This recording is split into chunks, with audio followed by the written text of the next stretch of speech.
Welcome, dear viewers. For more exclusive, thrilling stories every week, join our membership. Sit back, relax, and sip your coffee. Enjoy. The last flight lands at 11 p.m. After that, the baggage carousels are supposed to be still and silent. But some nights, Carousel 3 will start up all on its own. It will make one slow, groaning rotation, and a single old-fashioned doctor's bag will drop onto the belt. It's always cold to the touch. The head of security, a man who's worked here since the 70s, showed me what to do. You don't take it to Lost and Found. You carry it to the little chapel at the end of Concourse A, and you leave it on the front pew. He told me, some passengers arrive sicker than others. That bag is for the doctor who still makes house calls. My name is Toby Lindstrom, and I never planned on ending up in Duluth. 3 months ago, I was living in Minneapolis, working tech support for a startup that folded faster than a house of cards in a Minnesota blizzard. The severance package lasted exactly 6 weeks before I found myself scrolling through Indeed at 2 a.m., desperate for anything that paid rent. Duluth International Airport wasn't my first choice. Hell, it wasn't even my 10th. But when you're down to your last $47 and the landlord's been leaving increasingly creative threats under your door, you take what you can get. The posting was simple. Night shift facilities. Maintenance. No experience required. $18 per hour. I drove up Highway 35 in my beat-up Ford Ranger, past the endless stretch of pine trees and gas stations with names like Ole's Stop and Shop and Bjorn's Bait and Beer.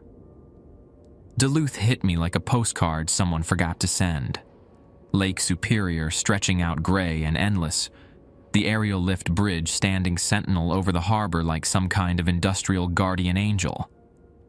The airport itself squats on the edge of town like an afterthought, all concrete and glass from the 1970s that never got the memo about architectural updates. During the day, it handles maybe a dozen flights, mostly regional jets shuttling business people to Minneapolis or Chicago. But at night, when the last United Express flight disappears into the darkness, the place transforms into something else entirely. I met Gunnar Erickson on my first day, 63 years old, built like a tree trunk, with hands that looked like they'd been carved from the same granite they use for headstones up at Forest Hill Cemetery. He'd been head of security since Carter was president, and he had that particular brand of Minnesota stoicism that made every conversation feel like a weather report. "You seem like a decent kid," he told me after my interview, which consisted mostly of him asking if I could lift 50 pounds and showing up on time. "But there's things about this place you need to understand, things that don't make it into the employee handbook." I thought he was talking about union rules or where to find the good coffee. Looking back, I should have paid more attention to the way his eyes kept drifting toward the empty terminal, like he was listening for something only he could hear. That was before I learned about the rules, before I understood that some airports never really close, even when all the lights go out and the last passenger goes home. Before I realized that in a place where people come and go every day, some of them never really leave. My first shift started at 11:30 p.m. on a Tuesday in October. The temperature had dropped to 38 degrees, and Lake Superior was throwing whitecaps against the shore like it was angry about something. I pulled into the employee parking lot, gravel crunching under my tires, and saw Gunnar's pickup truck, a 1987 Chevy Silverado that looked like it had personally fought every Minnesota winter and won. The terminal felt different at night. During my interview, the place had hummed with activity. Passengers dragging wheeled luggage, gate agents making announcements, the Caribou coffee kiosk serving overpriced lattes to business travelers. Now, with most of the overhead lights dimmed, it reminded me of a museum after closing time. everything preserved exactly as it was, but emptied of life. Gunnar met me at the security checkpoint, his keys jangling like wind chimes. He wore the same navy blue uniform shirt he'd had on during the interview. But now I noticed the small details: a coffee stain near the left pocket, frayed edges on the collar, a name tag that had been polished so many times the letters were wearing thin. "Coffee first," he said, leading me toward the employee break room. "Then we'll talk about what you need to know." The break room smelled like burnt coffee and industrial disinfectant. A microwave from the Clinton administration sat on a folding table next to a refrigerator covered in safety notices and a faded twin schedule from 2019. Gunnar poured 2 cups of coffee from a pot that looked like it had been brewing since the Carter years. "You drink it black?" he asked. "Usually with cream. Tonight you drink it black. Trust me on this one." I took a sip. It tasted like motor oil mixed with regret, but it was hot and caffeinated, which was all I really needed. Gunnar sat down across from me at a plastic table that had seen better decades. He pulled out a manila folder, opened it, and removed a single sheet of paper. The header read, "Night Shift Protocols, Duluth International Airport," in that typewriter font that screamed government bureaucracy. 8 rules, he said, sliding the paper across the table. "Memorize them. Follow them exactly. Don't improvise." I scanned the list. Some of it seemed like standard maintenance stuff. Check the heating system every 2 hours. Make sure all gates are locked. Monitor the security cameras. But other items made me pause. Rule number 3. If Carousel 3 activates between midnight and 4 a.m., retrieve the medical bag and deliver it to the chapel. Do not open the bag. Do not delay delivery. Rule number 5. The men's restroom in Concourse B locks automatically at 1:15 a.m. Do not attempt to enter until 5:30 a.m. If you hear knocking from inside, ignore it. Rule number 7. If the PA system activates on its own, listen for gate announcements. Any departure listed for gates that don't exist should be logged in the incident report. Do not investigate the boarding areas. "What's gate 23? I asked. I only saw gates up to 14 during the tour. Gunnar took a long sip of his coffee. "That's the point of rule number 7. I looked at the paper again. "This is unusual for an airport maintenance job. Duluth's not like other airports. Been here since 1940, and some places collect history like dust. Every missed connection, every delayed flight, every passenger who never made it home. It all settles somewhere." He gestured toward the darkened terminal beyond the break room door. "We're not just maintaining the building, Toby. We're maintaining the balance. What happens if someone doesn't follow the rules? Last guy who worked nights was named Peterson. Eric Peterson. Good worker, family man, but he thought the rules were suggestions." Gunnar's expression shifted, like clouds moving across a clear sky. "Found him 3 weeks later in the parking garage. Heart attack, they said. But Eric was 28 years old and ran marathons." The coffee suddenly tasted worse than before. "Where are you from originally?" Gunnar asked, changing the subject. "Minneapolis. Grew up in Bloomington, actually, near the Mall of America. City boy." He nodded like this explained something. "Different world up here. We still know our neighbors, still wave at strangers on the street. But that also means we know when something doesn't belong. When something's off." He stood up, folding the rule sheet and putting it back in the folder. "Your shift goes until 7 a.m. I'll be here until midnight to show you the ropes. Then you're on your own.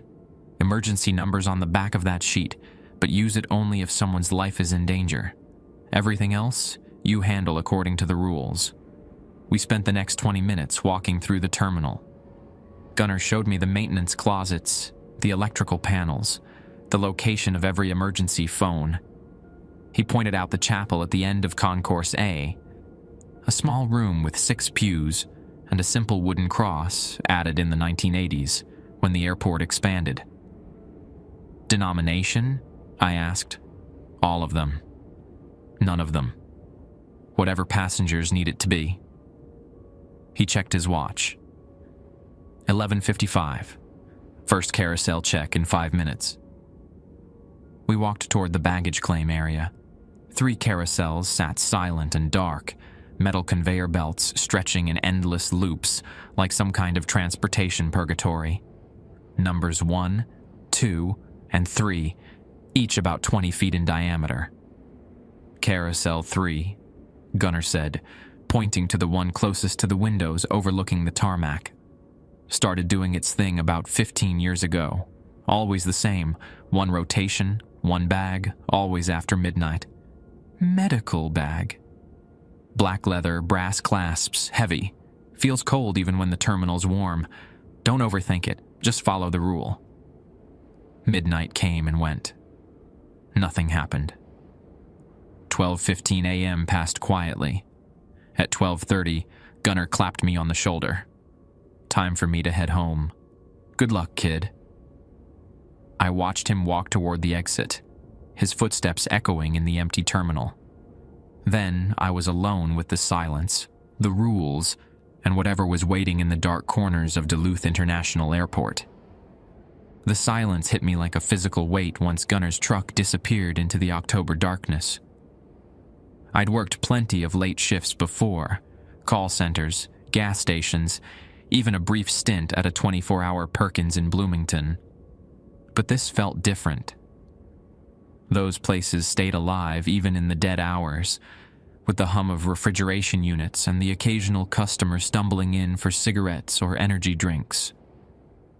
Duluth International Airport at night was something else entirely. The building seemed to exhale when the last employee left, settling into itself like an old person getting comfortable in a favorite chair. Even the exit signs cast different shadows, more angular somehow, as if the emergency lighting had been designed by someone who understood that emergencies here might be unlike anything covered in standard safety manuals. I started with the checklist Gunner had given me. Temperature controls first. The main thermostat sat in a utility closet near the ticket counters, a digital display that read 68 degrees and seemed to be holding steady. Next came the security camera check, a bank of 12 monitors in a cramped office behind the check-in desks. Most screens showed exactly what you'd expect. Empty hallways, vacant gates, the parking lot with its scattered cars belonging to overnight employees. But camera 7, which covered the far end of Concourse A, kept flickering. Not going black, just stuttering, like someone was walking past the lens every few seconds. I made a note in the logbook. Camera 7 intermittent signal, 12:45 a.m. The second-hour check took me through the concourses. My footsteps echoed differently in each section. Sharp clicks on the polished terrazzo near the gates, muffled thuds on the carpeted areas by the shops. Hudson News had closed its security gate at 9 p.m., leaving behind the faint smell of newsprint and overpriced snacks. The Caribou coffee kiosk stood empty, its espresso machine quiet, but still warm. At 1:10 a.m., I was checking the locks on the gift shop when I heard it. A low mechanical whir, like an industrial motor starting up after a long rest. It came from the direction of baggage claim, echoing through the empty terminal with the kind of persistence that made you stop what you were doing and listen. Carousel 3. I pulled out Gunner's rule sheet, even though I'd already memorized every word. Rule number 3. If Carousel 3 activates between midnight and 4 a.m., retrieve the medical bag and deliver it to the chapel. Do not open the bag. Do not delay delivery. The sound continued as I walked toward the baggage claim area, my maintenance keys jingling against my belt. Each step felt heavier than the last, like walking through water or that weird resistance you feel in dreams when you're trying to run but can't move fast enough. The carousel was turning.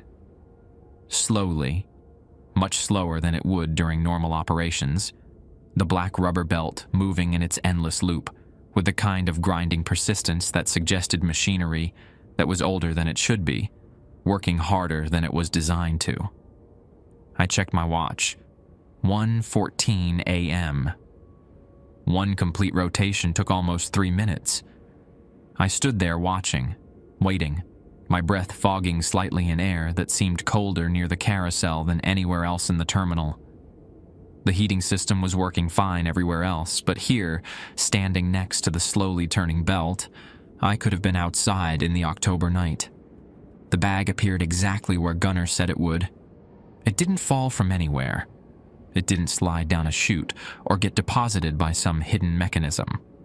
One moment the belt was empty, and the next moment there was a black leather medical bag sitting there like it had always been there, just waiting for someone to notice. I reached for it, and the cold hit my fingers before I even made contact. Not winter cold, not ice cube cold, but something deeper. The kind of cold that seemed to come from inside the bag itself, radiating outward like reverse heat. The bag was heavier than I expected, maybe 15 pounds, with brass clasps that looked hand-forged, and leather that felt both new and ancient at the same time. No name tag, no airline stickers, no indication of where it had come from or who it belonged to. Just smooth black leather and that persistent, bone-deep cold.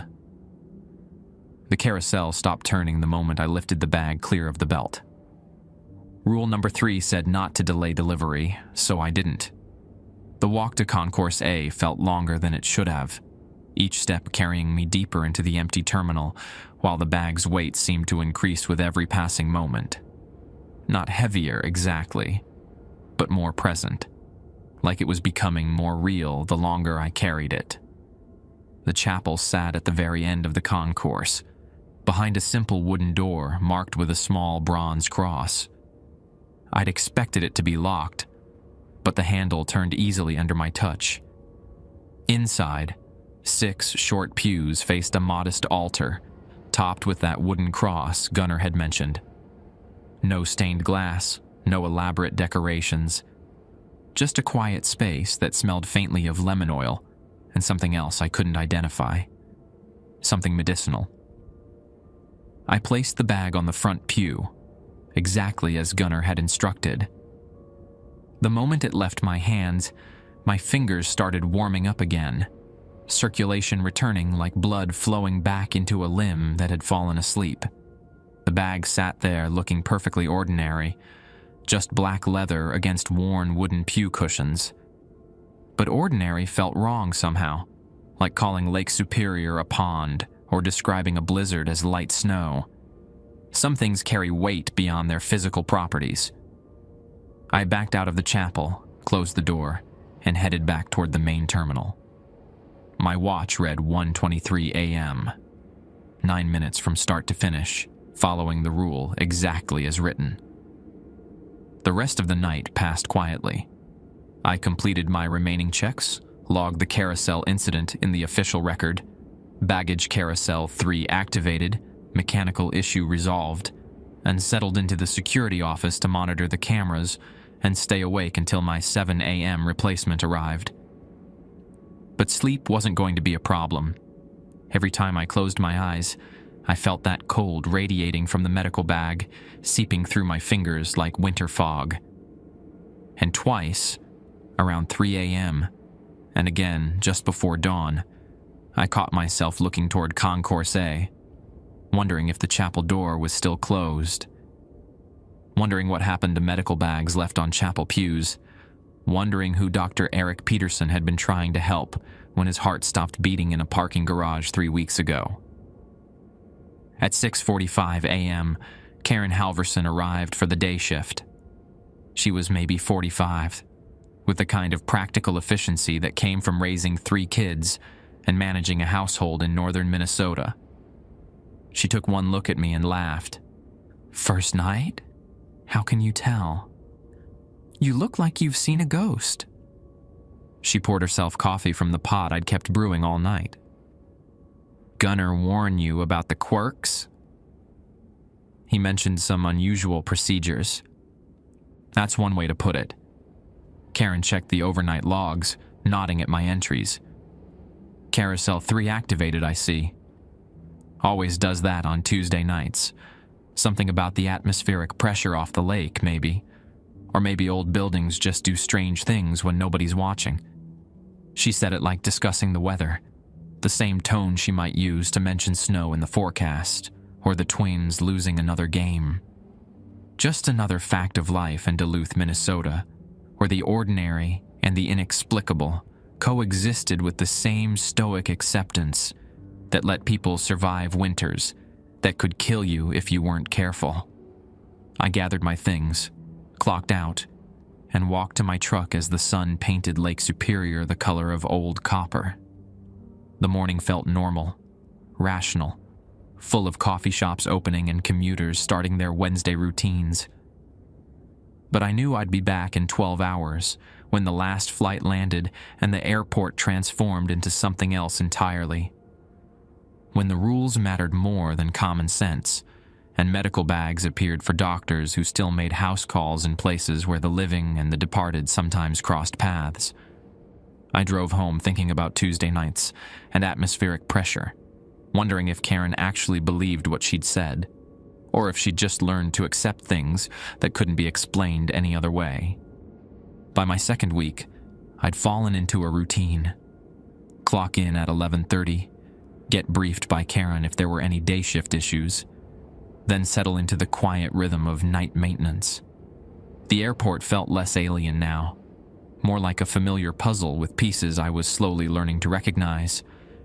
Tuesday came around again, and with it, another appearance by Carousel 3.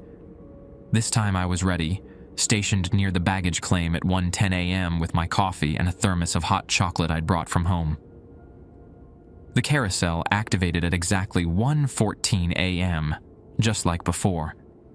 Same slow rotation, same impossible cold, same black medical bag that materialized on the belt like it had always been there.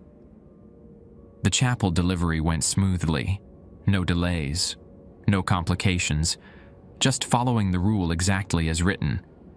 But this time, as I placed the bag on the front pew, I noticed something I'd missed during my first visit.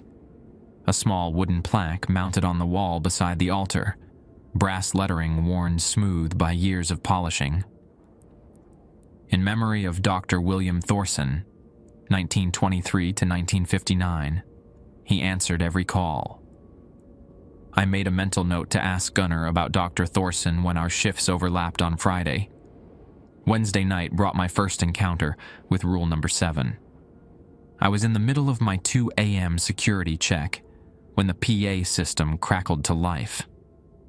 Not the smooth, professional announcements passengers heard during business hours, but something rougher, like an old radio fighting through static. Now boarding United Flight 847 to Chicago O'Hare, Gate 23. Final boarding call for United Flight 847. I stopped walking and pulled out the rule sheet. Gate 23. We only had gates 1 through 14. The announcement repeated twice more, then faded into silence. I logged it in the incident report exactly as instructed. 2:07 a.m., PA activation, Flight 847 to Chicago, Gate 23. No investigation required per rule number 7. But curiosity is a hard thing to kill, especially when you're 26 years old and working alone in an empty building. I found myself walking toward the end of Concourse B, past Gate 14, where the hallway continued for maybe another 50 feet before ending at a maintenance door marked Authorized Personnel Only. No Gate 23. Just blank wall space where additional gates might have been built if the airport had ever expanded that far. I was turning to leave when I heard something that made me pause. The distant sound of voices, muffled but distinct, coming from somewhere beyond the maintenance door. Not conversation exactly, more like the murmur of a crowd waiting for something to happen. Rule number 7 specifically said not to investigate the boarding areas. I walked back to the main terminal, made my notes, and tried not to think about passengers boarding flights to gates that didn't exist. Thursday night was quiet. Friday brought Gunnar back for our weekly overlap, and I finally got the chance to ask about Dr. Thorson. "You've been paying attention," he said, approval clear in his voice. We were sitting in the break room again, sharing another pot of coffee that could dissolve paint. William Thorson was the airport's first medical officer, back in the 1940s and 50s, when flying was still new enough that people got airsick just thinking about it. Medical officer? Different world then. Airports were required to have medical staff on duty, especially smaller ones that didn't have hospitals nearby. Dr. Thorson ran the medical station here from 1947 until he died. Gunnar stirred his coffee, the spoon making small clicking sounds against the ceramic mug. Heart attack, right here in the terminal. Christmas Eve, 1959. He was trying to help a passenger who'd collapsed near the gates. Saved the man's life, but the effort killed him. And the medical bag. Started showing up about 6 months after the funeral. Always on Tuesday nights. That was Dr. Thorson's late shift. Airport tried to stop it at first. Unplug the carousel, even replace the whole motor assembly. But every Tuesday night, like clockwork, Carousel 3 would turn and deliver that bag. Gunnar leaned back in his chair, the plastic creaking under his weight. Airport management gave up fighting it after a few years. Easier to just accept it and move on. Besides, there were incidents when people tried to interfere. What kind of incidents? Maintenance supervisor in 1967 tried to remove the bag before it could be delivered. Found him the next morning passed out in the chapel. Hypothermia so severe they thought he'd been outside all night. But the chapel was locked from the inside, and the temperature never dropped below 70 degrees. He finished his coffee and stood up. Dr. Thorson was a good man who spent his life helping people. Some habits are hard to break, even after death. The weekend passed without major incidents. Carousel 3 stayed quiet on Saturday and Sunday nights. Apparently, Dr. Thorson only worked Tuesdays.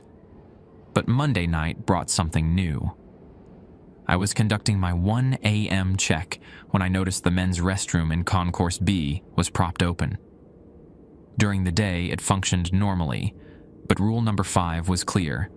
The door locked automatically at 1:15 a.m. and stayed locked until 5:30 a.m. I checked my watch. 1:12 a.m. 3 minutes early, but close enough to be cautious. I walked over to examine the door. Someone had wedged a rubber doorstop underneath it, the kind maintenance used to prop open doors during cleaning. But all the day shift cleaning was finished by 9 p.m., and I certainly hadn't put it there. Rule number 5 said the restroom locked automatically. It didn't mention what to do if someone tried to prevent the locking mechanism from engaging. At 1:14 a.m., I removed the doorstop. The door swung shut with a soft click, and I heard the electronic lock engage with a definitive thunk. Whatever automated system controlled that lock, it was precise to the minute. At 1:16 a.m., the knocking started. 3 deliberate raps, pause, 3 more raps, then again, and again. Rule number 5 said to ignore knocking from inside the locked restroom. It didn't explain why there might be knocking or who might be doing the knocking, but the instruction was clear enough. I continued my rounds, trying to focus on the checklist and not on the steady rhythm coming from behind the locked door. But sound carries differently in empty buildings, and those 3 knocks seemed to follow me no matter how far I walked from Concourse B. The knocking continued until exactly 5:30 a.m., when the lock disengaged and the restroom returned to normal operation. I checked inside during my final rounds. Empty stalls, clean sinks, fresh paper towels, no sign that anyone had been there. But the air smelled faintly of aftershave, the kind older men wore to church on Sundays. Old Spice, maybe, or Aqua Velva. Tuesday of my third week brought Eric Peterson's replacement. His name was Danny Kowalski, 23 years old, fresh out of Vermilion Community College, with a certificate in building maintenance. He had the eager enthusiasm of someone who thought night shifts at airports were probably pretty easy money. Gunnar introduced us during the shift change. Danny's going to be taking the Tuesday-Thursday rotation. You'll keep Monday, Wednesday, Friday, and weekends. Great to meet you, Danny said, pumping my hand with the kind of grip that suggested he'd played high school football and wanted everyone to remember it. How hard can it be, right? Building's empty. Just walk around and make sure nothing's broken. Gunnar and I exchanged a look. There are some specific procedures you'll need to follow, I said carefully. Gunnar will go over them with you. Procedures? Danny laughed. Like what? Checking that the lights work?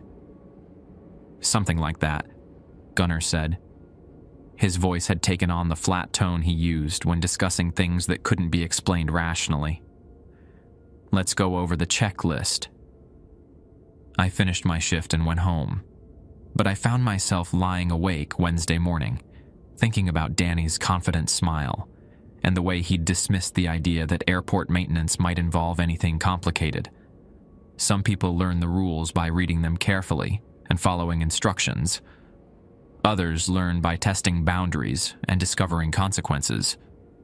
I had a feeling Danny Kowalski was going to be a boundary tester. Thursday morning, I called the airport to check on the overnight logs. Karen answered, her voice carrying a tension I hadn't heard before. Everything okay?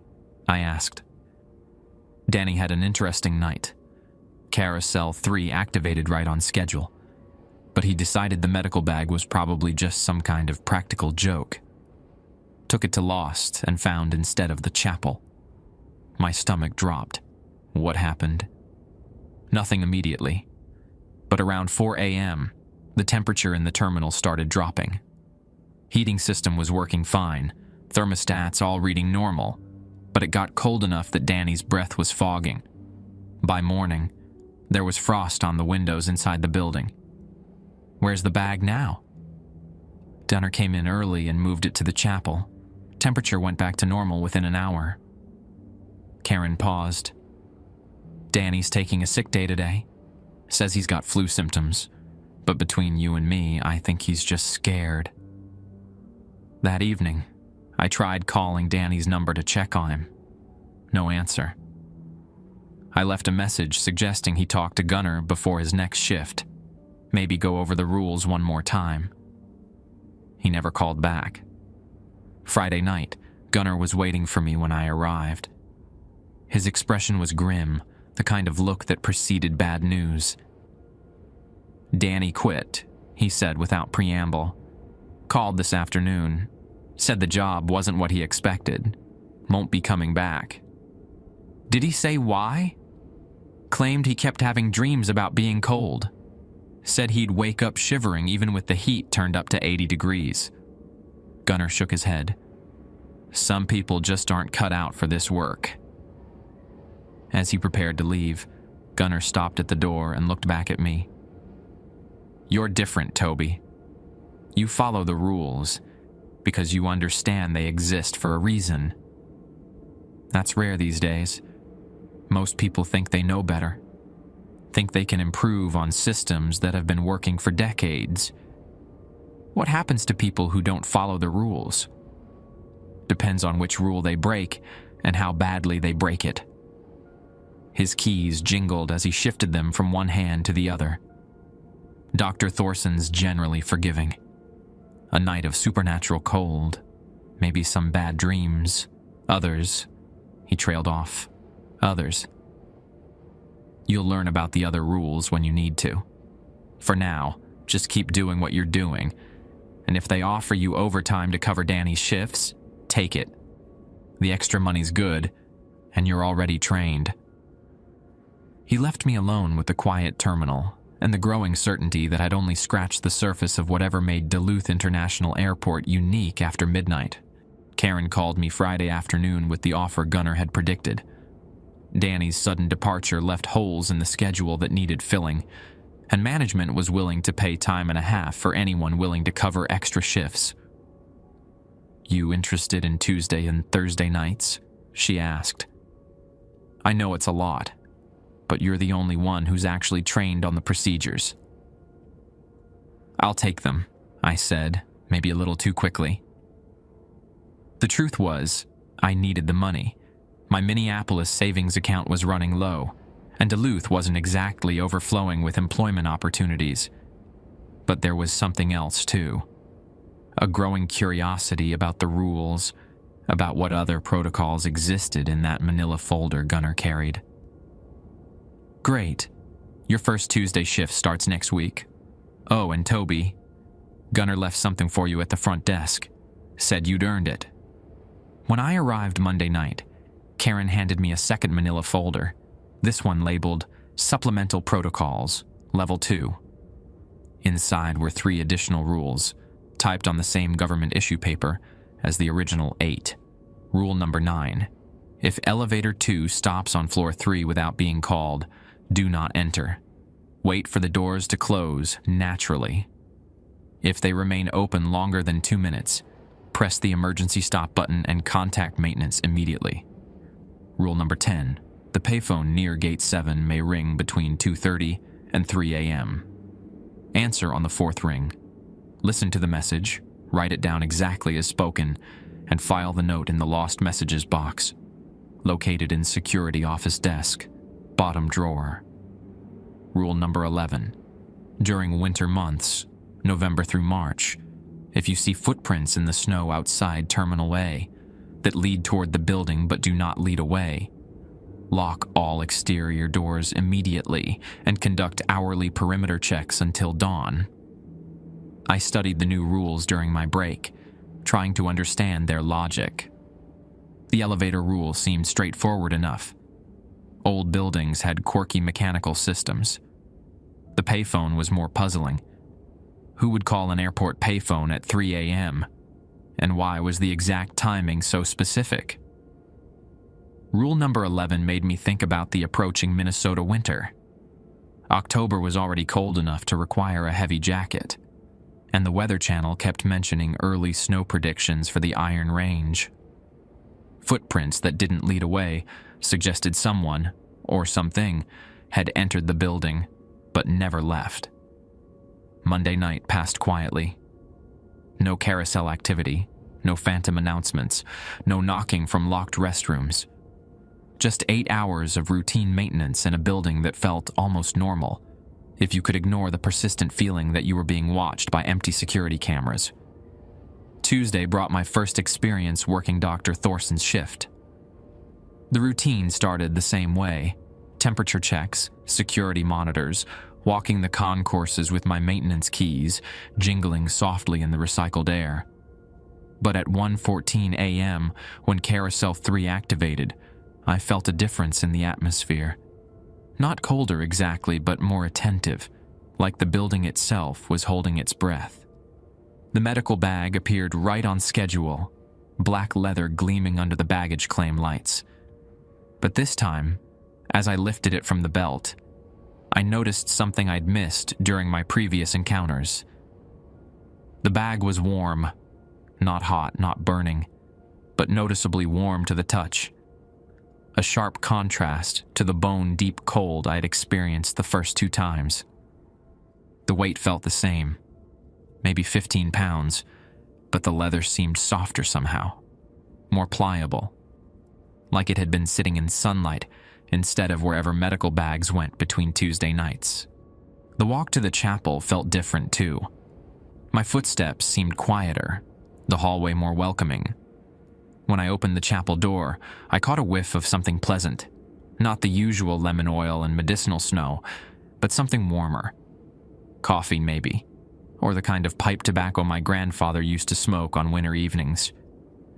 I placed the bag on the front pew and stepped back. For just a moment, I could have sworn I saw someone sitting in the back row, an older man in a dark suit with silver hair and cumminged eyes. But when I blinked and looked again, the chapel was empty except for shadows and the wooden cross catching the dim light from the hallway. "Thank you," I said quietly, not really sure why. The warmth in the bag faded as I watched, leather cooling back to its normal temperature. Whatever presence I'd felt, imagined or real, seemed satisfied with the delivery. Wednesday night introduced me to rule number 10. I was checking the gates around 2:45 a.m. when I heard it. The distinctive ring of an old payphone, the kind with actual bells instead of electronic chirps. The sound came from the area near Gate 7, where a single black payphone hung on the wall like a relic from the 1980s. Ring, ring, ring. I counted carefully, waiting for the fourth ring before picking up the handset. "Duluth International Airport," I said, following the protocol I'd worked out in my head. The voice on the other end was elderly, female, with the slight Scandinavian accent that lingered in northern Minnesota, even 3 generations after immigration. "Could you tell me if my grandson made it safely? His name is Michael Larson. He was supposed to arrive on the evening flight from Minneapolis." I grabbed a pen from my shirt pocket and wrote down the message exactly as she'd spoken it, using the back of my incident report form. "Ma'am, I can check the passenger manifest, but I'll need..." The line went dead. I stood there holding the handset for another minute, listening to the dial tone, then hung up and walked back to the security office. The lost messages box was exactly where rule number 10 said it would be, a small wooden box in the bottom drawer of the desk, filled with similar handwritten notes on various scraps of paper. I read a few of them while filing my note. "Is my daughter Emma's flight delayed? She's coming home from college." March 15th, 2019. My husband was supposed to call when he landed. His name is Robert Anderson. October 3rd, 2018. Tell my son I waited for him. Tell him I'm sorry I missed Christmas. December 24th, 2017. Each note was written in different handwriting, but they all shared the same theme: family members trying to connect with travelers, asking about arrivals and departures, seeking information about people who might have passed through Duluth International Airport over the years. I closed the box and slid the drawer shut, wondering how many midnight phone calls had been logged over the decades, and whether any of those callers had ever gotten the answers they were looking for. Thursday night tested my understanding of rule number 9. I was conducting my 1:30 a.m. elevator check when I noticed something odd. The airport only had 2 floors, ground level and a small second level that housed administrative offices, but the elevator indicator showed 3 buttons: 1, 2, and 3. I'd used the elevator dozens of times during my shifts, always pressing 1 or 2, never really noticing the 3rd button. But tonight, as I watched the floor indicator, the elevator moved on its own. Ground floor to second floor, then, without anyone calling it, up to floor 3. The doors opened with a soft ding, revealing nothing but darkness. Not the darkness of a poorly lit hallway, but complete absence of light, like looking into a deep well at midnight. Rule number 9 said not to enter, so I didn't. I stood in the hallway and waited, watching the open elevator doors and that wall of absolute black beyond them. No sounds came from whatever lay beyond. No air movement, no sense of space or walls or ceiling, just void. After exactly 2 minutes, the door slid shut and the elevator returned to the ground floor. I made my notation in the log. Elevator 2 activated autonomously. 1:33 a.m. Returned to normal operation per protocol. But as I walked away, I couldn't shake the feeling that something had been looking back at me from that darkness, something that was patient enough to wait, but curious enough to test the boundaries between its world and ours. Friday brought Gunnar back for our weekly overlap, and I had questions. "The third floor," I said during our coffee break. "What's up there?" "Officially?" "Nothing. Airport was built with expansion in mind, but the third floor was never finished. Just empty space and structural elements." "And unofficially?" Gunnar stirred his coffee, the spoon making its familiar clicking rhythm. "Some spaces don't need to be finished to be occupied. That elevator's been stopping on floor 3 since 1987. Maintenance has checked it dozens of times. Wiring's fine. Control system works perfectly. No mechanical problems." "So, what's on floor 3? "Things that arrived but never left. People who missed their connections and couldn't find their way back." He set down his spoon and looked at me directly. "The airport's a transitional space, Toby. People come here to go somewhere else. But sometimes the transition gets stuck. The payphone calls. Family members who never got closure. Someone they loved was supposed to arrive, supposed to call, supposed to come home. When you care enough about someone, that caring doesn't stop just because geography or time gets in the way." I thought about the notes in the lost messages box, all those people trying to connect with travelers who might have passed through decades ago. "Do any of them get answered?" "Some do. Not in ways you'd expect, but..." Gunnar finished his coffee and stood up. "Dr. Thorson's not the only one who still makes rounds after hours. He's just the most visible." As he prepared to leave, I asked the question that had been bothering me all week. Why did Danny really quit? Gunnar paused at the door. "Because he tried to improve on the system. Thought he could find shortcuts, make the job easier. But these rules weren't written by bureaucrats, Toby. They were written by experience, by people who learned what happens when you don't follow them." What did he do wrong? Besides the medical bag? He tried to prop open the restroom door permanently. Thought the locking mechanism was just energy conservation, something he could override to make his rounds more efficient. Gunnar's expression grew darker. The knocking that night lasted until sunrise, and it wasn't just 3 caps anymore. It was voices, calling his name, asking him to let them out. Who was calling? Passengers who missed their connections. People who got lost in transition. He opened the door, then looked back. Danny lasted 4 days before the voices started following him home. That's when he decided airport maintenance wasn't for him. I spent the rest of my shift thinking about transitions and the spaces between destinations, about the people who traveled through Duluth International Airport and the ones who never quite managed to leave.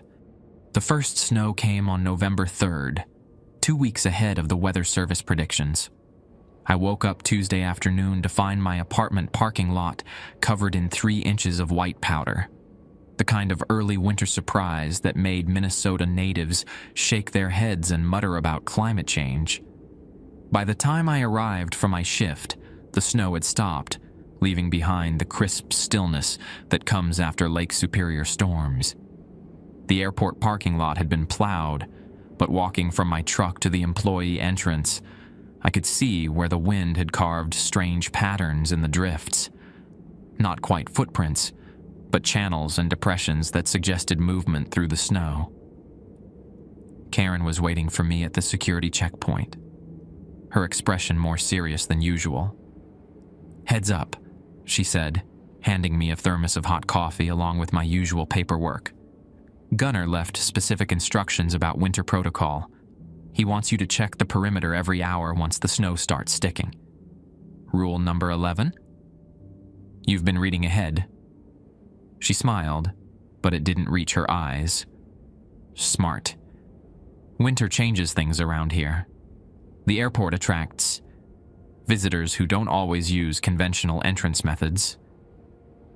I thought about the footprints that led toward buildings, but never away, wondering what kind of visitor left tracks in only one direction. The night started normally enough. Temperature checks, security cameras, the usual rounds through empty concourses that smelled like industrial carpet cleaner, and the lingering ghost of Hudson News coffee. At 1:14 a.m., Dr. Thorson's medical bag appeared right on schedule, warm to the touch and somehow reassuring in its familiar routine. The chapel delivery went smoothly, but as I walked back toward the main terminal, I noticed something different about the atmosphere. Not colder exactly, but more expectant, like the air before a thunderstorm when all the birds go quiet. At 2:30 a.m., the payphone near Gate 7 rang right on time. Fourth ring, I picked up. Duluth International Airport. This time the voice was different. Younger, male, with a desperate edge that made my pen tremble slightly as I wrote. My sister was supposed to meet me here. Laura Hendrickson. She was driving from Grand Rapids. The roads are bad, and she's not answering her phone.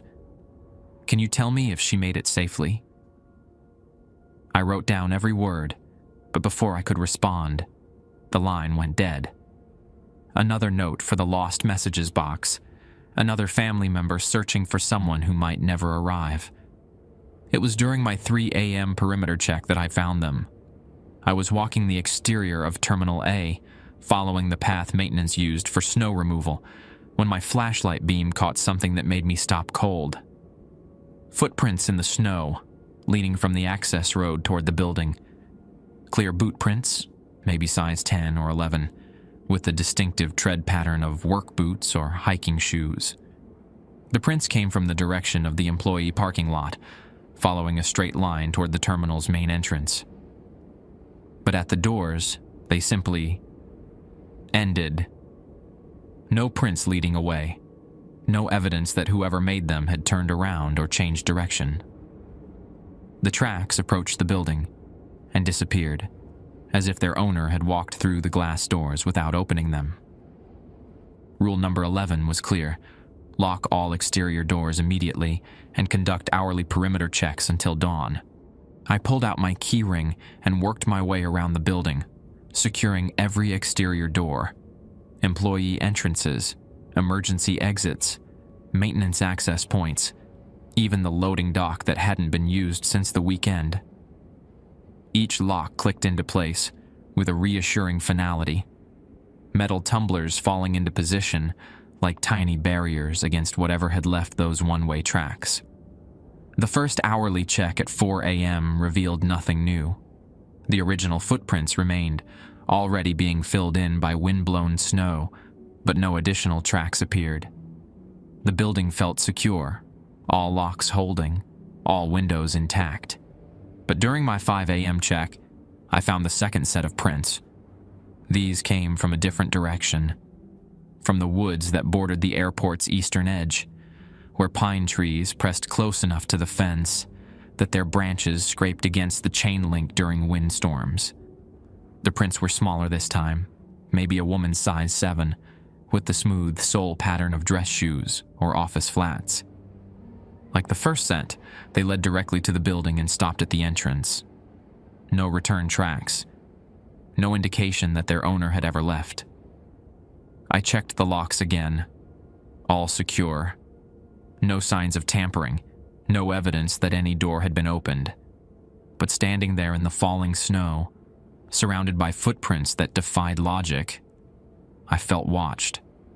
Not by security cameras or the distant glow of runway lights, but by something patient and persistent. Something that understood the difference between being locked out and being invited in. At 6 a.m., I found the third set. These prints came from the direction of the lake, following a path that should have been blocked by the airport's perimeter fence.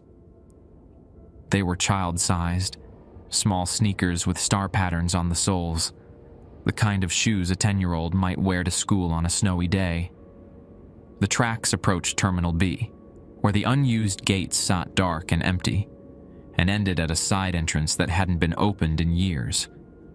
But unlike the previous sets of prints, these were accompanied by something else, small handprints on the glass doors, pressed against the surface at child height, as if someone had been looking inside, trying to see if anyone was home. My radio crackled to life, startling me badly enough that I nearly dropped my flashlight. "Toby?" Karen's voice, early for the day shift. "Everything okay out there?" "I'm seeing some unusual readings on the security system." I keep the radio. "Perimeter secure. No breaches. What kind of readings?" "Motion sensors in Terminal B are showing intermittent activity, but all the doors are locked and the cameras aren't picking up anything." I looked at the handprints on the glass, small fingers splayed against the transparent barrier between inside and outside. "I'll check Terminal B and report back. Be careful. And Toby? If you see anything unusual, don't investigate alone. Just radio for backup." The walk to Terminal B felt longer than usual, my footsteps echoing in the pre-dawn quiet. The unused portion of the airport had always felt different, not abandoned exactly, but dormant, like a machine that had been powered down but never quite turned off.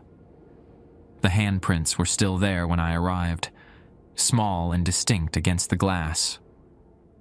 But now there were more of them, scattered across multiple doors and windows, as if a group of children had been playing outside, pressing their hands against the cold surface and leaving behind evidence of their presence. Inside Terminal B, the motion sensors continued their sporadic alerts. I could see the red lights blinking on the security panel, indicating movement in areas that should have been empty. But the camera feeds showed nothing, just empty hallways, vacant gates, and the kind of shadows that exist in places where the lights haven't been turned on in years. I was checking the locks on the Terminal B entrance when I heard it. A sound that made me question everything I thought I understood about the rules.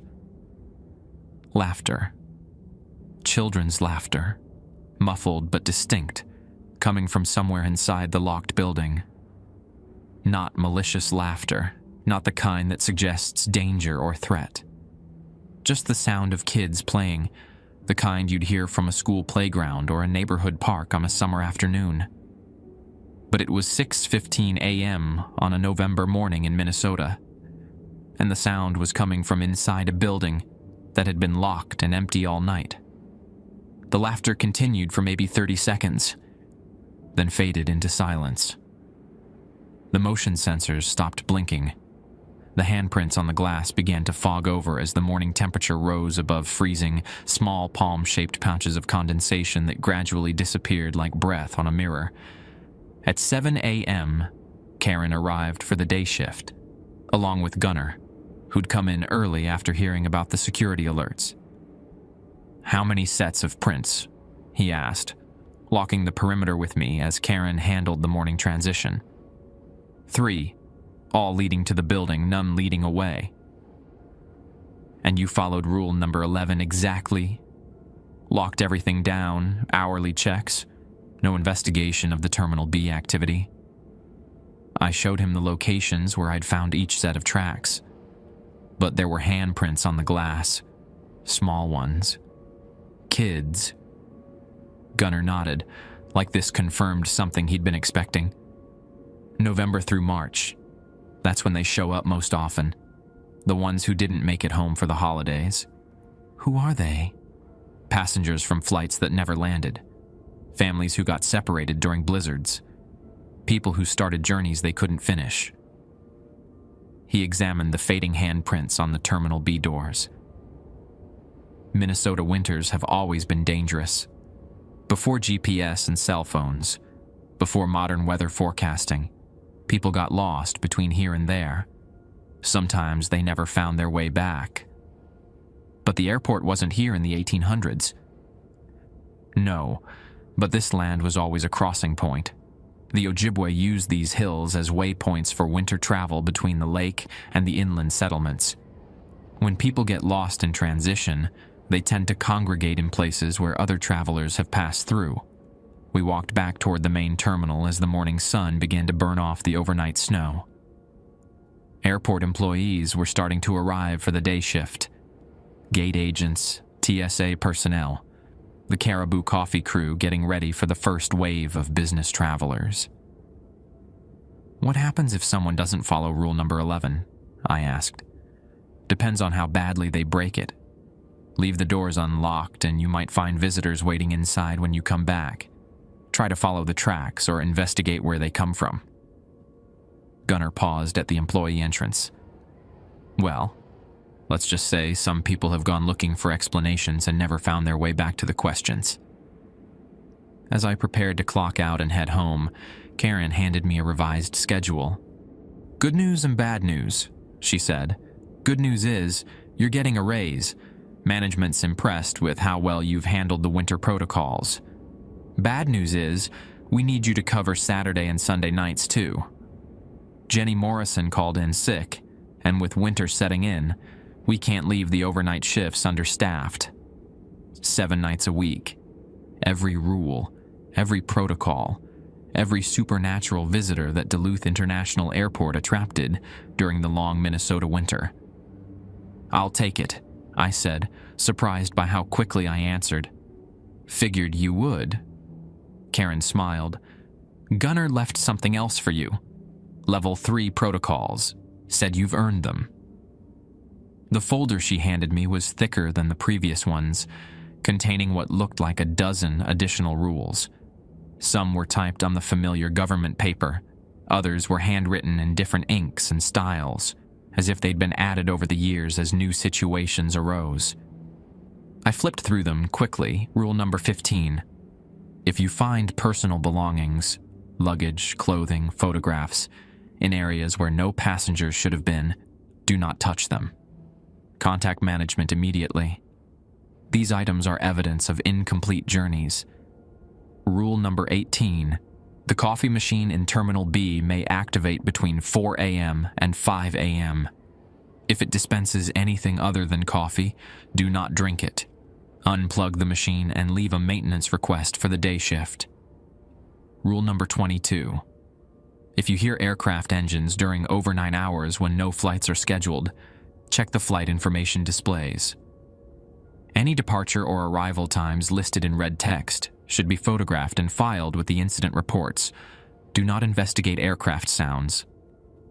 As I drove home through the melting snow, I thought about incomplete journeys and the spaces between destinations, about children's laughter in empty buildings and passengers who arrived but never left. 7 nights a week, surrounded by rules that grew more complex and specific with each passing shift. But the extra money would help me save for a better apartment, maybe even start building a life in Duluth instead of just surviving in it. Besides, I was beginning to understand that some jobs were more than just work. Some jobs were callings, responsibilities that fell to people who could handle the weight of keeping boundaries intact between worlds that weren't supposed to touch. I pulled into my apartment parking lot and sat in the truck for a moment, engine ticking as it cooled, watching the sun rise over Lake Superior.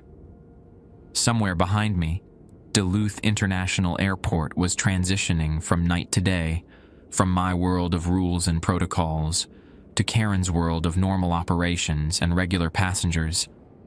But the boundaries were always thin in places where people traveled, and winter was just beginning. Working 7 nights a week changed my relationship with the airport in ways I hadn't expected. By my second week of the expanded schedule, I'd stopped thinking of it as a job and started thinking of it as a residence. The terminal became as familiar as my apartment. More familiar, actually, since I spent 56 hours a week walking its hallways and monitoring its various supernatural residents.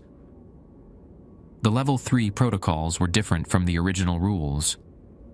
Where the first 8 had been straightforward instructions for specific situations, Level 3 felt more like a field guide for navigating an ecosystem.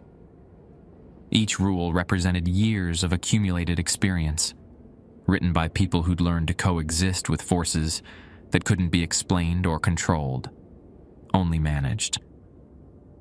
Saturday night brought my first encounter with rule number 18.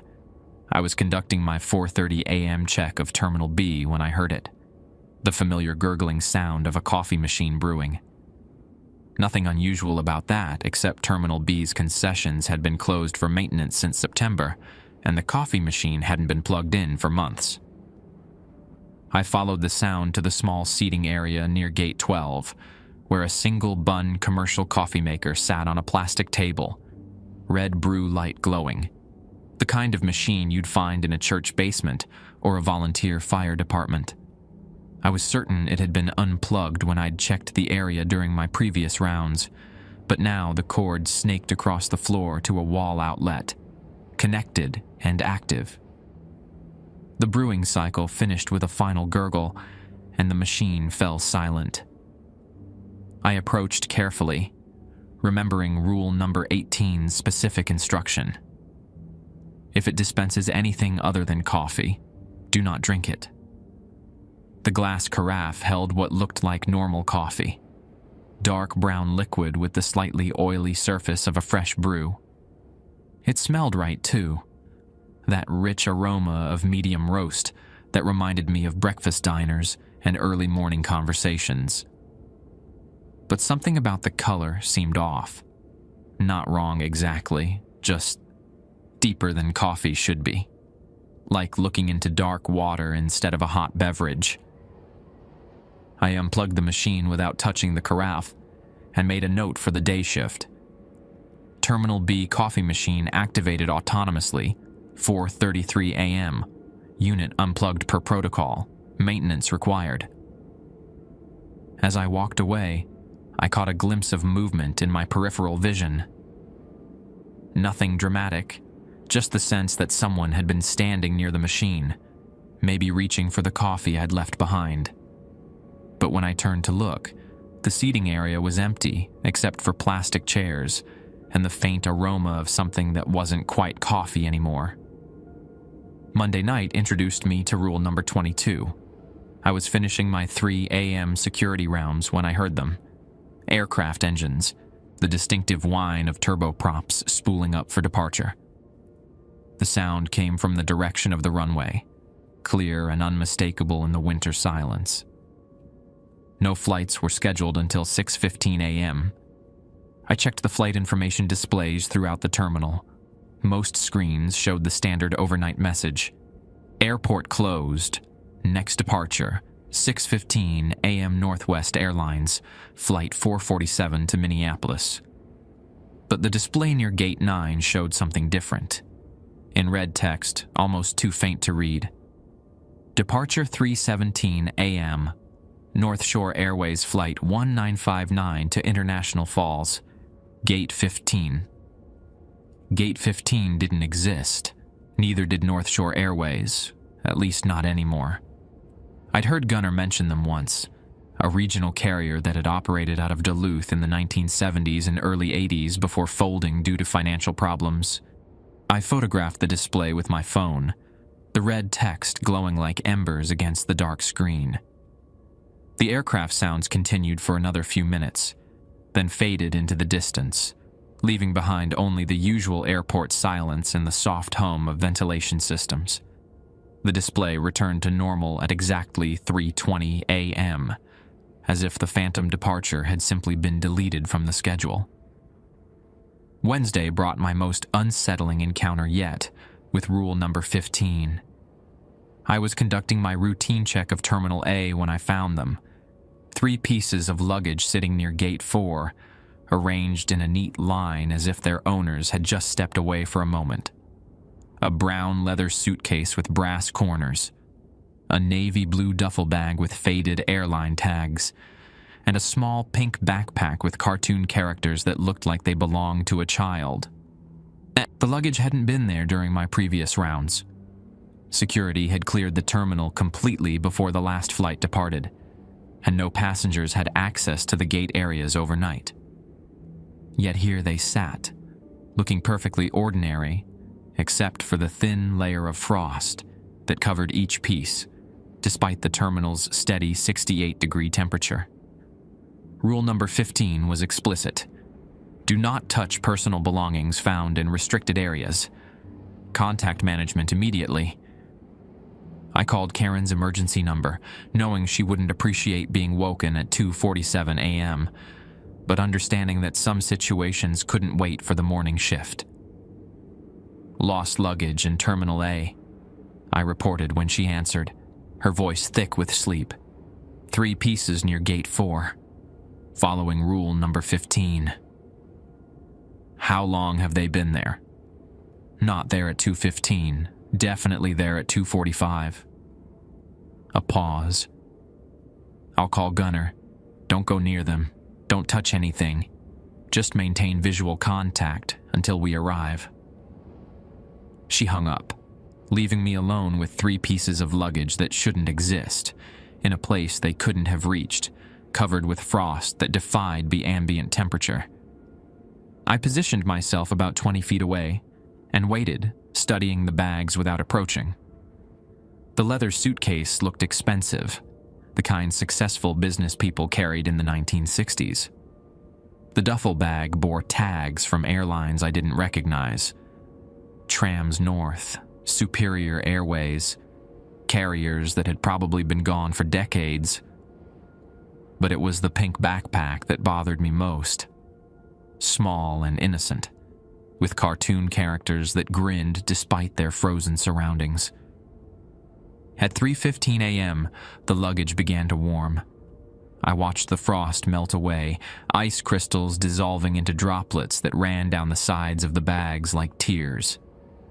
The process was gradual but steady, as if some internal heat source was slowly bringing them back to normal temperature. By the time Gunner arrived at 3:45 a.m., the bags looked completely ordinary. 3 pieces of lost luggage waiting for their owners to claim them.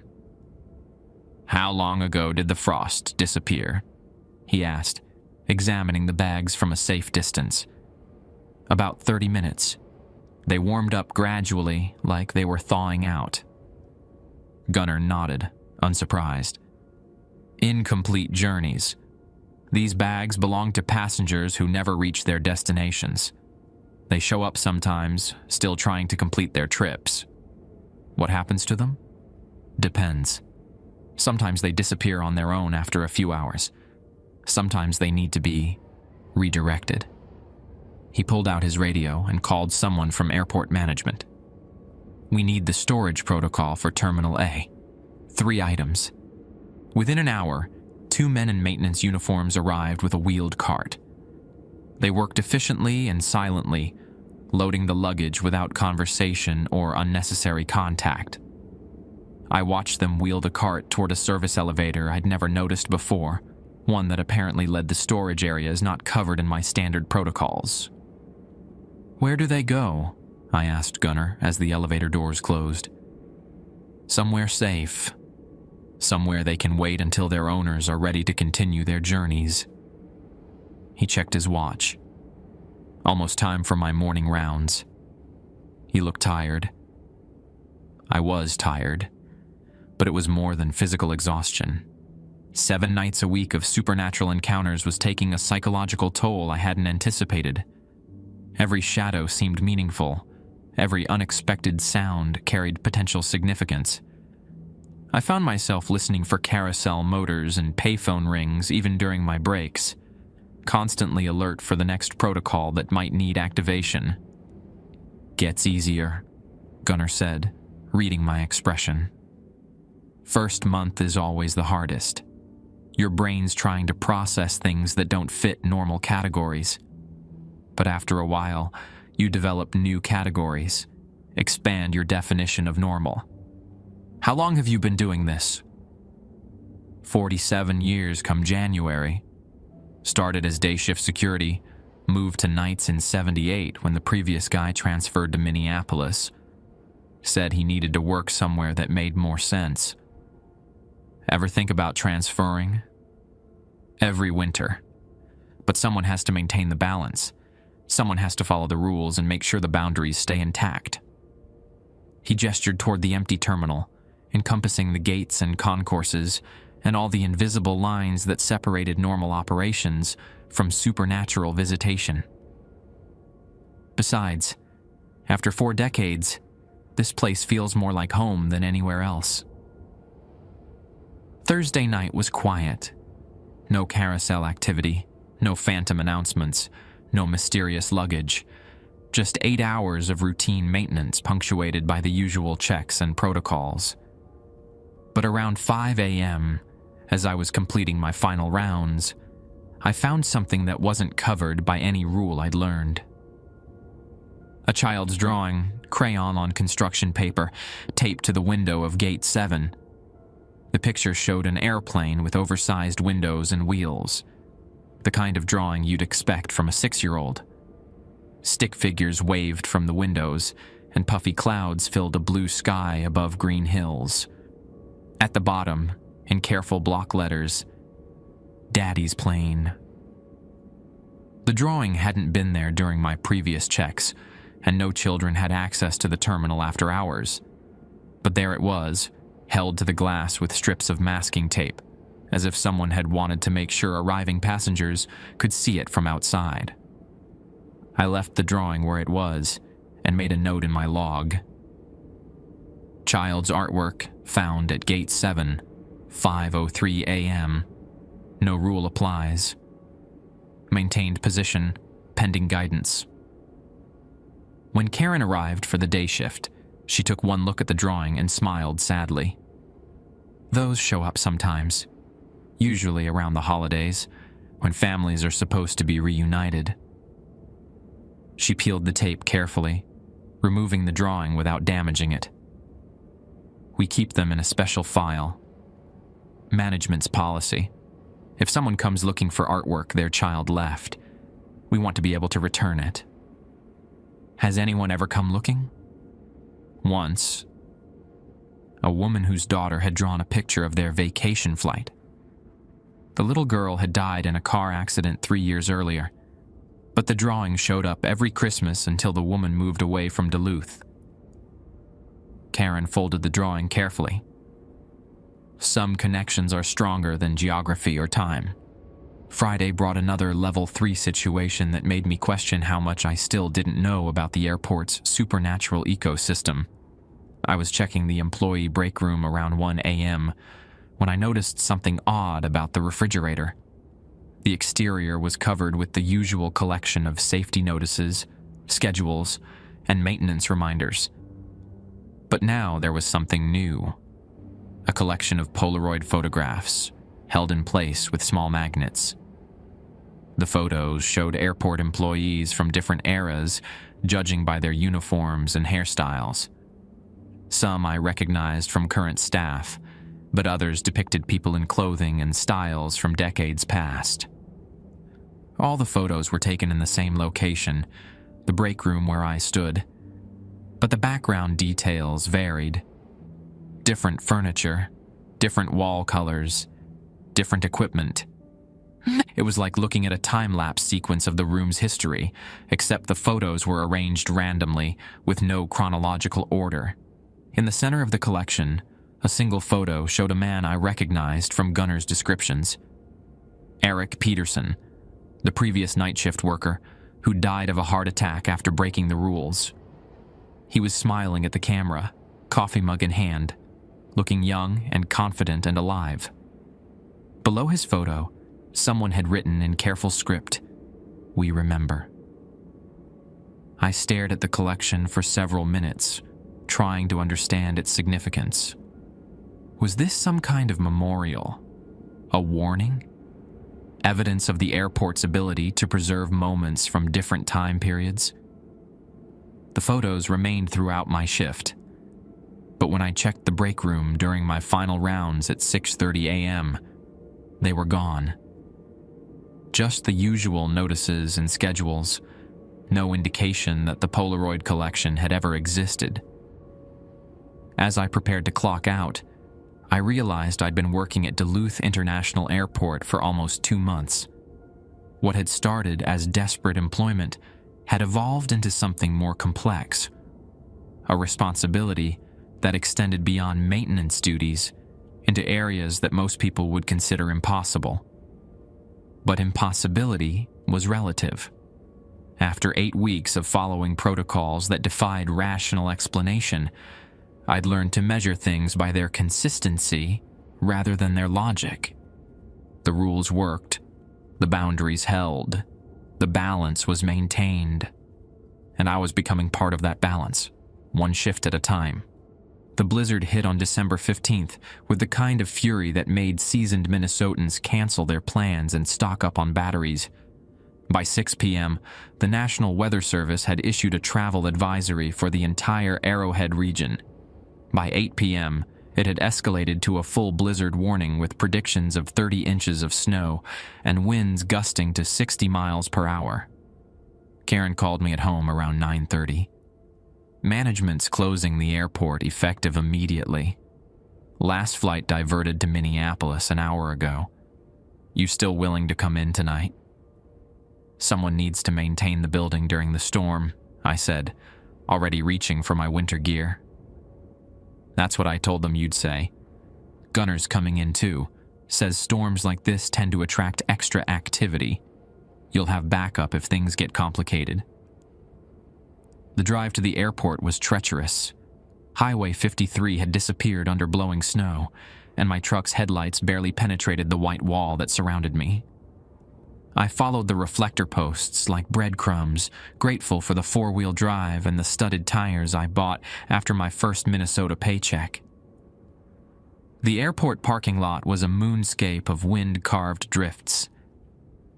Gunner's truck sat near the employee entrance, already half buried despite having arrived only an hour before me.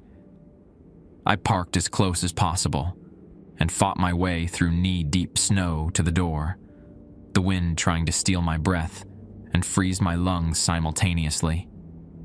Inside, the terminal felt different. Not warmer, the heating system was working fine, but more alive somehow, humming with an energy that had nothing to do with electrical systems. The lights seemed brighter, the shadows sharper, as if the storm was amplifying whatever supernatural forces normally inhabited the building. Gunner met me at the security checkpoint, his expression grim. Worst storm in 15 years, according to the Weather Service. And storms like this don't just bring snow. What do you mean? Weather creates opportunities. Barriers get thin, boundaries become permeable. People who've been lost in winter storms for decades sometimes find their way to places like this during blizzards. He handed me a thick manila folder marked Severe Weather Protocols. Everything you need to know is in there. Read it now, before things start happening. The severe weather protocols were unlike anything I'd encountered. Instead of specific rules for individual situations, they read like emergency procedures for managing multiple supernatural events simultaneously. The language was more urgent, the instructions more detailed, as if written by people who'd learned these lessons during previous crises. Protocol SW-1. During severe weather events, all standard rules remain in effect, but may activate more frequently or intensely. Double-check all locks and barriers every 30 minutes. Protocol SW-7. If more than 5 sets of footprints are found during a single perimeter check, secure all interior doors and activate the emergency lighting system. Do not attempt exterior checks until the weather subsides. Protocol SW-12. The PA system may activate continuously during storms. Maintain a log of all announcements, but do not respond to requests for assistance from passengers in non-existent gate areas. How bad can it get? I asked. 1987 was the worst I've seen. Storm lasted 3 days, and by the second night we had phantoms everywhere. Carousel activity every hour, payphone calls non-stop, elevator to floor 3 running constantly. found 17 sets of footprints around the building, all leading inside, none leading out. What happened to them? They're still here somewhere, waiting for their next opportunity to continue interrupted journeys. Gunnar checked his watch. Storm's supposed to peak around 2 a.m. That's when things will get interesting.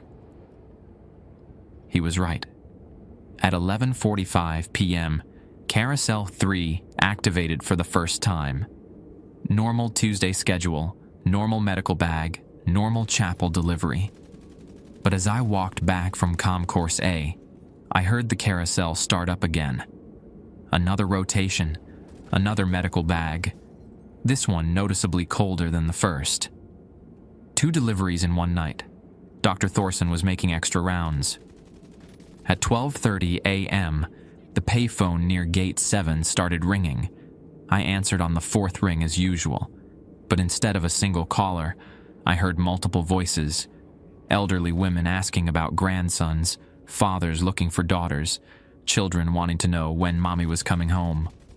All talking at once, a chorus of questions about travelers who might never arrive. I tried to write down what I could hear, but the voices overlapped and blended until individual words became impossible to distinguish. The call lasted 20 minutes before the line went dead, leaving me with a page of fragmented notes that captured maybe a tenth of what I'd heard. At 1:15 a.m., the men's restroom in Concourse B locked right on schedule, but the knocking started immediately instead of waiting an hour. Not the usual 3-tap pattern, but continuous pounding, like multiple people trying to get out at once. Voices, too, muffled but urgent, calling for help in languages I couldn't identify. By 2 a.m., when the storm reached its peak intensity, every protocol in the airport seemed to be activating simultaneously. Elevator 2 was running constantly, stopping at floor 3 every few minutes and opening its doors to that wall of absolute darkness. But now the darkness wasn't empty. I could see movement in it, shapes that pressed against the boundary between floors, like faces against black water. The coffee machine in Terminal B had plugged itself in and was brewing continuously, producing pot after pot of liquid that grew darker with each cycle. The smell had changed too, from coffee to something metallic and organic, like blood mixed with rust. The flight information displays throughout the terminal showed dozens of phantom departures, all in red text, all departing from gates that didn't exist. Airlines with names I'd never heard of. Northwind Express, Lake Superior Airways, Gichigumi Regional, serving destinations that sounded more like mythology than geography.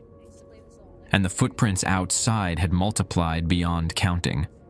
During my 2:30 a.m. perimeter check, I found tracks everywhere, approaching the building from all directions, men's boots and women's shoes and children's sneakers, all converging on the terminal like pilgrims to a shrine. The snow was falling too fast to count individual sets, but there had to be dozens, maybe hundreds, all leading toward the building with none leading away.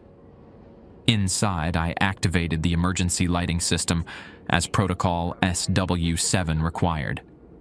The terminal blazed with backup illumination, every corner and shadow banished by fluorescent brightness.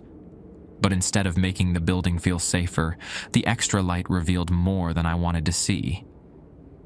Figures in the periphery of my vision, passengers sitting in gate areas that should have been empty, families huddled together near windows, children playing in hallways while adults waited patiently with luggage that shouldn't exist. None of them were quite solid, more like impressions left in the air by people who'd passed through decades ago.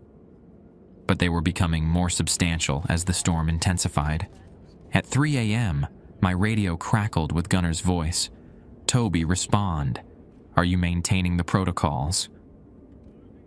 All systems active, multiple simultaneous events, but everything's contained per the severe weather procedures.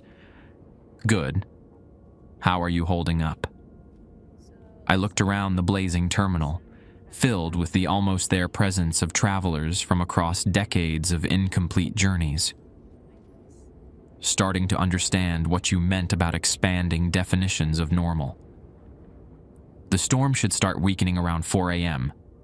Things will settle down gradually after that. Just keep following the procedures and don't try to interact with anything that doesn't belong to this decade. But at 3:45 a.m., something happened that wasn't covered by any protocol I'd learned. A child approached me directly. She couldn't have been more than 8 years old, wearing a pink winter coat and carrying a small suitcase covered with cartoon stickers. Unlike the other phantoms in the terminal, she was completely solid, completely present, and she was walking straight toward me with the kind of determined purpose that suggested she had something important to say. "Excuse me," she said, her voice clear and normal and absolutely real. "I think I'm lost. My mom said to wait for her here, but that was a long time ago." Every protocol I'd learned said not to interact with phantoms, not to acknowledge visitors who didn't belong to the current time period. But this child was different, not transparent or flickering, not bound to specific locations or behaviors.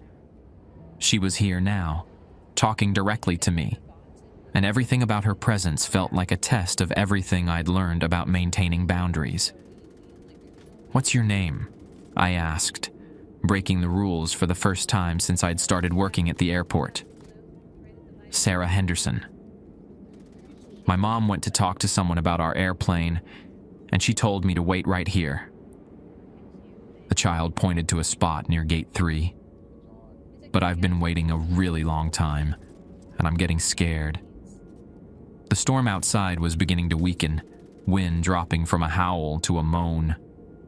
Around us, the phantom passengers were starting to fade as the blizzard lost its strength. But Sarah remained solid, real, present. "When did your mom tell you to wait here?" I asked gently.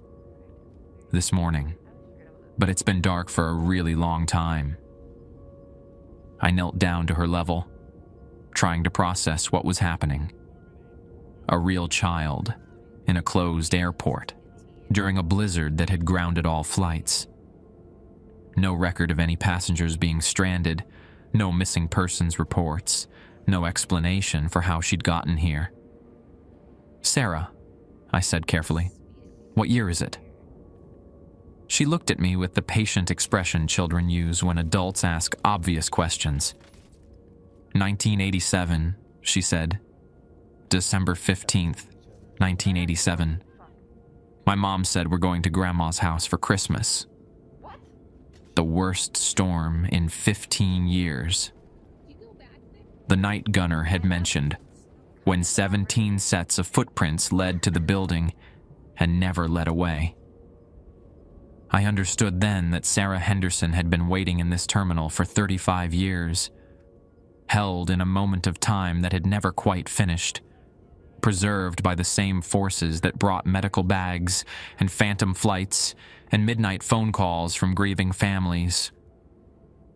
"I think," I said slowly, "it might be time to find your mom."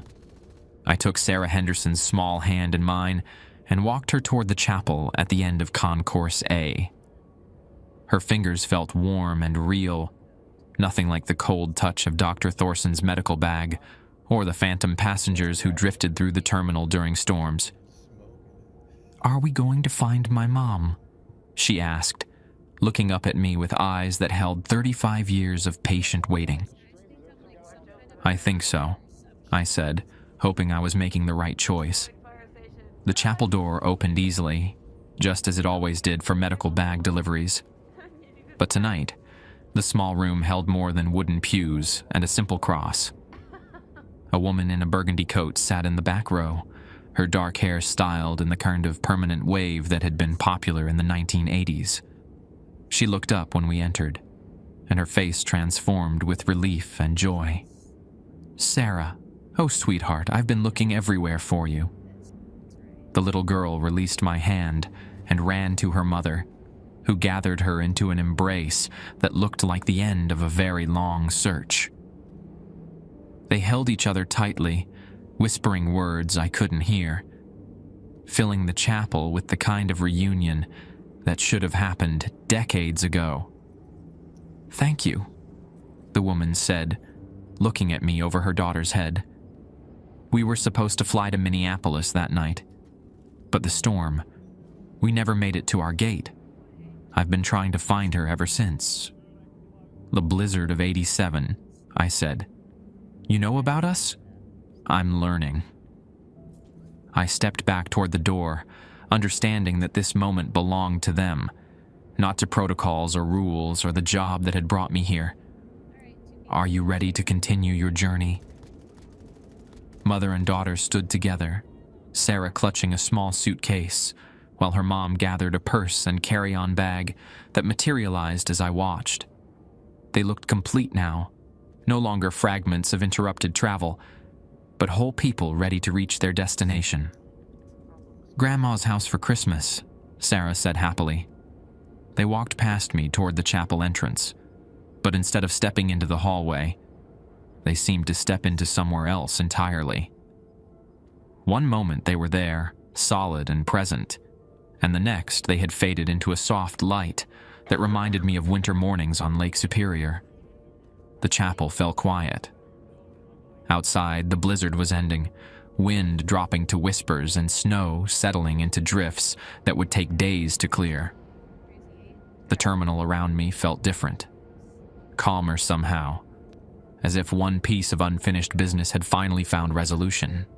I walked back to the security office and made my final entry in the overnight log. December 15th, 11:30 p.m. to 6:30 a.m. Severe weather protocols implemented successfully. All passengers safely departed. When Karen arrived for the day shift, she found me reading through the severe weather protocols one more time, trying to understand what I'd experienced during the longest night of my life. "How bad was it?" she asked, noting the emergency lighting still blazing throughout the terminal. "Educational," I said, closing the protocol folder. "I think I finally understand what this job actually is." "What's that?" "We're not just maintaining a building. We're helping people complete journeys they started decades ago, making sure everyone gets home eventually, even if it takes longer than expected." Karen poured herself coffee and nodded. "Gunnar always said you were different. Most people try to fight the strangeness here, but you learn to work with it instead." As I prepared to leave, I checked the chapel one last time. The pews were empty, but on the altar beside the wooden cross, someone had left a small thank you card with a child's drawing of an airplane flying through fluffy clouds toward a house with a Christmas tree in the window. I drove home through streets that were slowly being plowed, thinking about boundaries and transitions and the spaces between destinations. Duluth looked beautiful under its blanket of fresh snow, Lake Superior stretching gray and endless toward a horizon that promised other places, other journeys. My apartment felt smaller after spending a night in a building filled with decades of travelers, but it was warm and quiet, and mine. I made coffee and sat by the window, watching the city wake up after the storm. Tonight I'd be back at the airport, following protocols and maintaining balances and helping people find their way home.